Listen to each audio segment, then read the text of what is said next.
Shalom, selamat pagi Bapak Ibu Saudara yang dikasihi oleh Tuhan. Bertemu lagi dalam renungan hidup dalam iman pagi hari ini.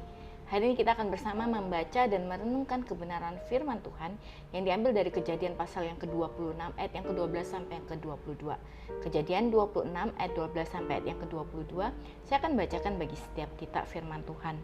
Maka menaburlah Ishak di tanah itu, dan dalam tahun itu juga ia mendapat hasil 100 kali lipat, sebab ia diberkati Tuhan. Dan orang itu menjadi kaya, bahkan kian lama kian kaya, sehingga ia menjadi sangat kaya. Ia mempunyai kumpulan kambing domba dan lembu sapi serta banyak anak buah, sehingga orang Filistin itu cemburu kepadanya. Segala sumur yang digali dalam zaman Abraham ayahnya oleh hamba-hamba ayahnya itu telah ditutup oleh orang Filistin dan ditimbun dalam tanah. Lalu kata Abimelek kepada Ishak, "Pergilah dari tengah-tengah kami, sebab engkau telah menjadi jauh lebih berkuasa daripada kami." Maka pergilah Ishak dari situ dan berkemahlah ia di lembah Gerar, dan ia menetap di situ. Kemudian Ishak menggali kembali sumur-sumur yang digali dalam zaman Abraham ayahnya, yang telah ditutup oleh orang Filistin sesudah Abraham mati. Disebutkannya lah nama-nama sumur-sumur itu menurut nama-nama yang telah dibelikan oleh ayahnya. Ketika hamba-hamba Ishak menggali di lembah itu, mereka mendapati di situ mata air yang berbual-bual airnya. Lalu bertengkarlah para gembala Gerar dengan para gembala Ishak, kata mereka, "Air ini kepunyaan kami." Dan Ishak menamai sumur itu Esek karena mereka bertengkar dengan dia di sana. Kemudian mereka menggali sumur lain dan mereka bertengkar juga tentang itu. Maka Ishak menamai sumur itu Sitnah. Ia pindah dari situ dan menggali sumur yang lain lagi. Tetapi tentang sumur ini mereka tidak bertengkar. Sumur itu dinamai Rehobot, dan ia berkata, "Sekarang Tuhan telah memberikan kelonggaran kepada kita, sehingga kita dapat beranak cucu di negeri ini." Bapak Ibu Saudara, ada satu kisah yang sangat menarik. Satu kali ada sebuah kecelakaan kapal yang akhirnya membuat hanya satu penumpang yang bisa bertahan hidup, dan akhirnya penumpang ini terdampar di sebuah pulau tanpa penghuni.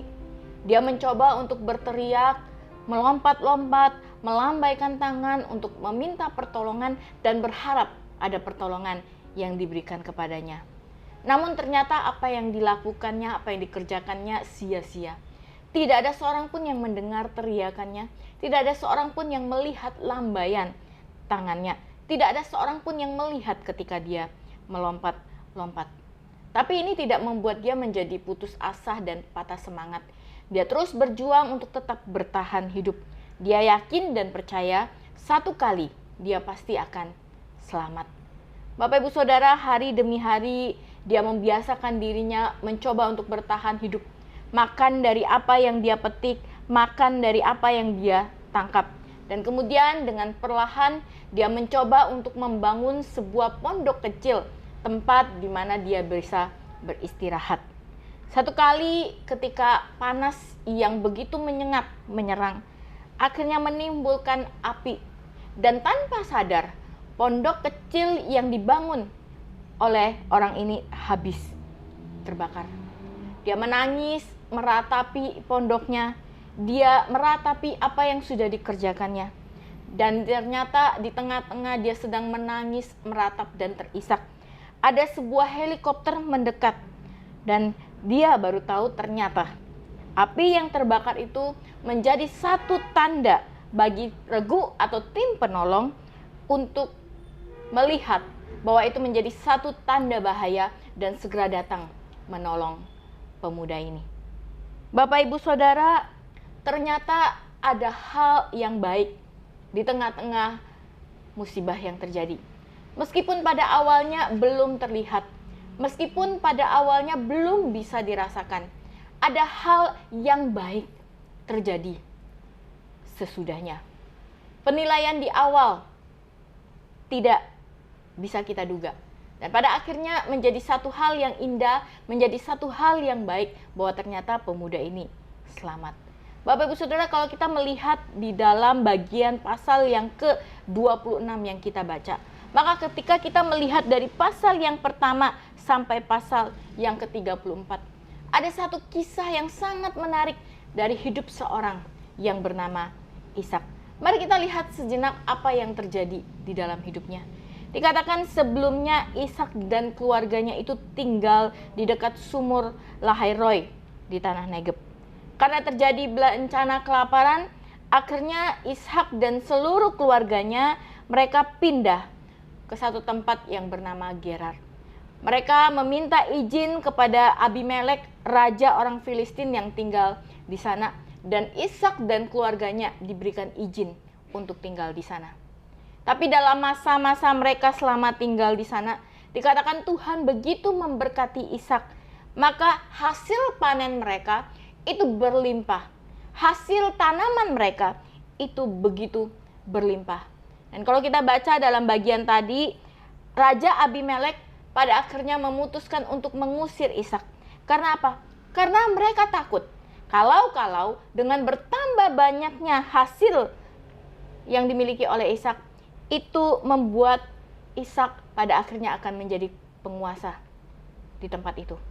Maka Ishak dan keluarganya pindah ke satu lembah yang bernama Gerar. Bapak Ibu Saudara, apakah selesai sampai di sana? Ternyata tidak. Ketika kita membaca bagian itu, bagian selanjutnya, maka dikatakan ketika Ishak menggali sumur, kemudian ada air yang berbual-bual, lalu bertengkarlah para gembala Gerar dengan para gembala Ishak, dan akhirnya mereka mengusir Ishak dan keluarganya. Ini terjadi bukan hanya satu kali, tetapi 2 kali. Dan 2 kali itu pun Ishak dan keluarganya pindah. Tetapi pada kali yang ketiga, ketika mereka menggali satu sumur, air yang berlimpah-limpah, mereka bisa tinggal di sana. Maka tempat yang ketiga dinamakan Rehobot. Sumur yang ketiga dinamakan Rehobot, yang berarti cukup tempat bagi kami. Pada akhirnya setelah itu mereka pindah ke Beersheba dan memutuskan untuk tinggal di sana. Bapak Ibu Saudara, ada satu bagian yang menarik ketika Raja Abimelek melihat dan dia menyatakan benar bahwa Tuhan Allah yang dipercayai, yang disembah oleh Ishak adalah Allah yang luar biasa, yang begitu memberkati Ishak dan juga keluarganya. Bapak Ibu Saudara, bukankah kita melihat tentang bagaimana satu perjalanan kehidupan dari Ishak dan keluarganya yang begitu dipimpin dan disertai oleh Tuhan. Meskipun sulit, meskipun mereka harus berpindah, sudah berada dalam satu kondisi yang nyaman, tetapi pada akhirnya mereka harus diusir. Bisa saja Ishak dan keluarganya menjadi mengeluh. Mungkin saja mereka marah kepada Tuhan. Tuhan yang minta mereka untuk pindah, tetapi kenapa mereka harus mengalami yang namanya kesulitan? Bisa saja mereka bertanya, Tuhan, mengapa Tuhan tidak menyertai? Padahal Tuhan yang mengarahkan mereka. Padahal Tuhan yang memimpin mereka. Padahal Tuhan yang meminta mereka untuk melakukan apa yang Tuhan mau untuk dilakukan. Tapi Bapak Ibu Saudara, Ishak dan keluarga tidak melakukannya.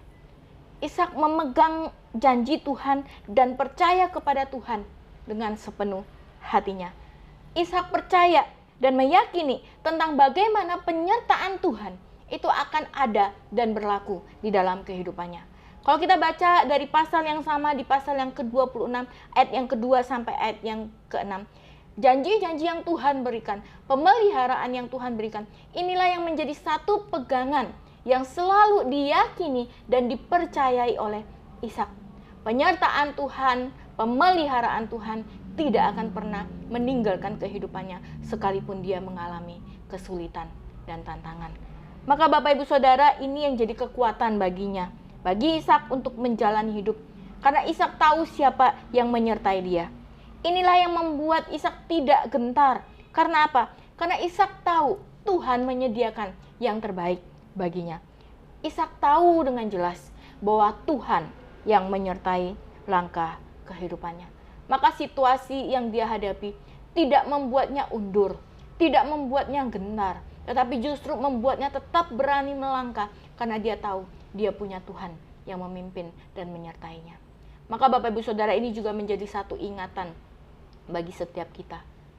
Kita mungkin belum melihat hasil akhir, tetapi di dalam sepanjang perjalanan kehidupan kita, janji penyertaan dan pemeliharaan Tuhan itu ada.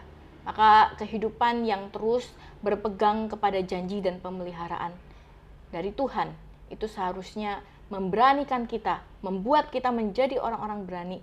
Karena kita tahu kita tidak berjalan sendiri, tetapi kita berjalan bersama dengan Tuhan.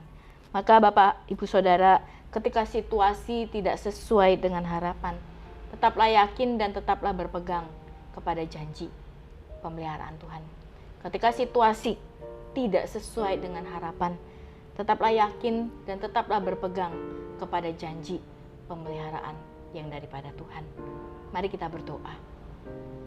Materaikan kebenaran firman yang sudah kami dengar hari ini ya Tuhan. Biarlah kami berani melangkah menjalani hidup. Ketika kami menyadari Tuhan ada banyak hal yang mungkin tidak sesuai dengan harapan. Tapi kami yakin dan percaya Tuhan Engkau ada di dalamnya.